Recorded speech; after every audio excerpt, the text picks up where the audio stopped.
விக்கிரவாண்டி இடைத்தேர்தல் நேற்றுக்கு மூத்த அமைச்சர் பெருமக்களோடு சேர்வைகள் கூட்டத்தில் கலந்து கொண்டு விட்டுதான் இன்றைக்கு கோயம்புத்தூர் வருகின்றிருக்கிறேன். இடைத்தேர்தல் என்றாலே ஆளுகின்ற அரசியல் கட்சி வெற்றி பெறுவது தமிழ்நாட்டில் நீடித்து இருந்து வருகின்ற ஒரு நிலைமை.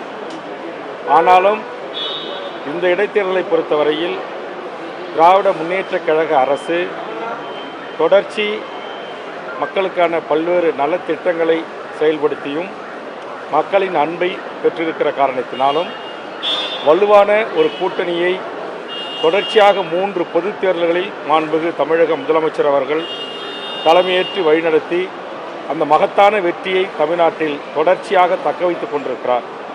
அந்த வகையில் இதுவரையில் நடந்த இடைத்தேர்தல்கள், உள்ளாட்சி தேர்தல், நாடாளுமன்ற தேர்தல், பொதுத் தேர்தல் என்று அனைத்து தேர்தல்களிலும் மகத்தான வெற்றி பெற்ற திராவிட முன்னேற்றக் கழகத்தின் தலைமையிலான இந்த மகத்தான மதச்சார்பற்ற இந்த கூட்டணி மாபெரும் வெற்றி பெறும்.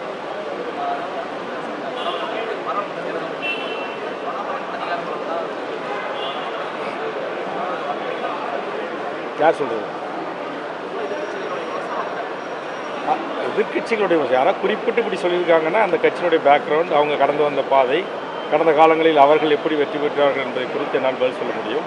ஏதாவது உங்களுடைய பொதுவான கேள்வி என்கிற அடிப்படையில் எப்போதுமே தோல்வியை தழுகின்றவர்கள் இதை சொல்வது வழக்கம். ஆனால் எந்த ஒரு அரசியல் இயக்கமும் மக்கள் வாக்களிக்காமல் தேர்தலில் வெற்றி பெற முடியாது. இங்கு மக்கள் வாக்களித்திருக்கிறார்கள். மகத்தான இந்த கூட்டணி, நான் சொன்னது போல தொடர்ச்சியாக இந்த கூட்டணி மாண்புமிகு தமிழக முதலமைச்சர் அவர்களால் வழிநடத்தப்படுகிறது. அதனால் இந்த கூட்டணி கட்சியினுடைய வலிமை, திராவிட முன்னேற்றக் கழகம் என்கிற தமிழ்நாட்டில் இருக்கிற அனைத்து கிராமங்களிலும் கிளை அமைப்புகளை கொண்ட லட்சோப உறுப்பினர்களை கொண்ட ஒரு மாபெரும் இயக்கம் தொடர்ச்சியான அரசியல் வெற்றிகளை பெறுவதற்கு அடிப்படை காரணமாக இருக்கிறது.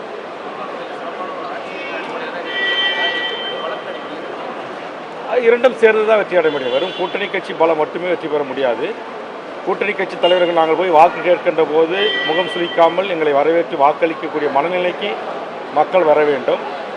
அதற்கு இன்றைக்கு மக்கள் சார்ந்த பல்வேறு திட்டங்கள் இந்த 3 ஆண்டு கால ஆட்சியில் மக்களை தேடி மருத்துவம், இல்லம் தேடி கல்வி, இதுபோன்று பல்வேறு அறிவு சார்ந்த தளத்தில் இந்த அரசு மிகச்சிறப்பாக பணியாற்றியிருக்கிறது. அதற்காக கிடைத்த அங்கீகாரமும் கூட்டணி கட்சியினுடைய தொண்டர்களுடைய கடுமையான உழைப்பும் சேர்ந்த வெற்றி தான் இந்த மகத்தான வெற்றி.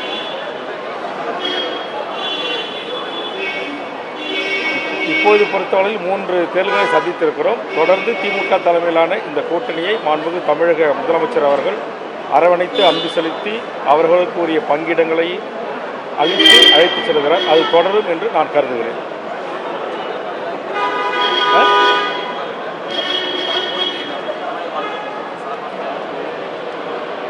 நான் தனிப்பட்ட முறையில் இல்லை, என்னுடைய கட்சியின் சார்பாக சாதிவாரி கணக்கெடுப்பு நடத்தி தமிழ்நாடு முழுவதும் அந்தந்த சமூகங்களுக்கான உண்மையான எண்ணிக்கையின் அடிப்படையில் சமூக நீதி வழங்கப்பட வேண்டும், கல்வி வேலைவாய்ப்பு உரிமை வழங்கப்பட வேண்டும் என்று நான் கோருகிறேன்.